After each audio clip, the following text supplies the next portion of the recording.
बार एक राजा सुबह सुबह घोड़ों के तबेले में जा पहुंचा।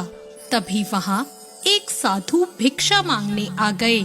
सुबह सुबह साधु को भिक्षा मांगते देखकर राजा क्रोध से भर उठा और उन्होंने साधु की निंदा करते हुए बिना किसी विचार किए घोड़े के तबेले से घोड़े की लीद उठाकर उसके पात्र में डाल दी। साधु भी बहुत शांत स्वभाव के थे और यह देखकर वो चुपचाप वहां से चले गए और घोड़े की लीद ले जाकर उन्होंने अपनी कुटिया के बाहर एक कोने में डाल दी। कुछ समय बाद राजा जंगल में शिकार करने गया। राजा जब जंगल में शिकार के लिए जा रहा था तो उसने देखा एक कुटिया के बाहर घोड़े की लीद का बहुत बड़ा ढेर है।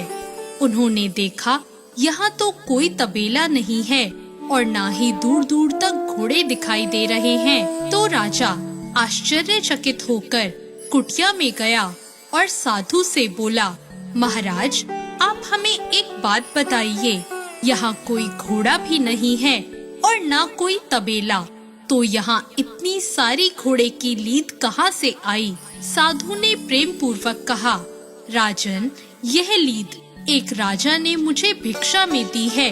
अब समय आने पर यह लीद उसे ही खानी पड़ेगी।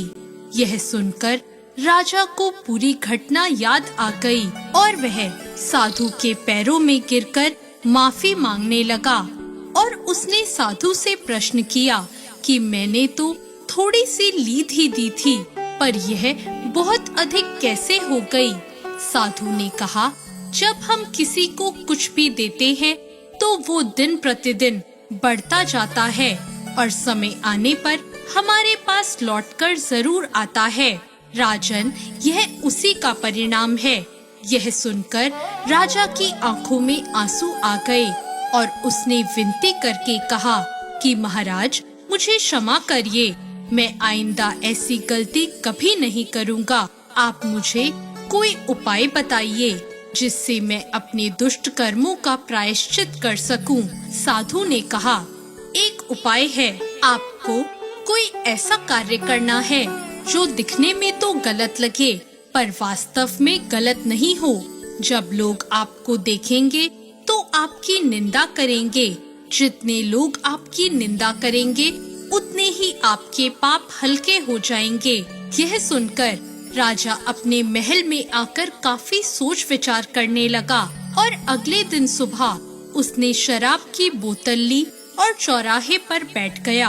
सुबह सुबह राजा को शराब की बोतल के साथ चौराहे पर देखकर सब लोग राजा की निंदा करने लगे कि यह कैसा राजा है और यह कितना अशोभनीय काम कर रहा है।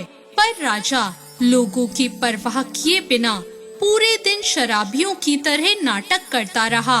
इस पूरे दिन के नाटक के बाद राजा साधु के पास गया तो उसने देखा कि लीद के ढेर पर एक मुट्ठी लीद ही बची है।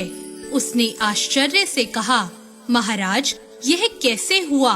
इतना बड़ा ढेर कहाँ गायब हो गया? साधु ने कहा, राजन लोग आपकी अनुचित निंदा करते रहे।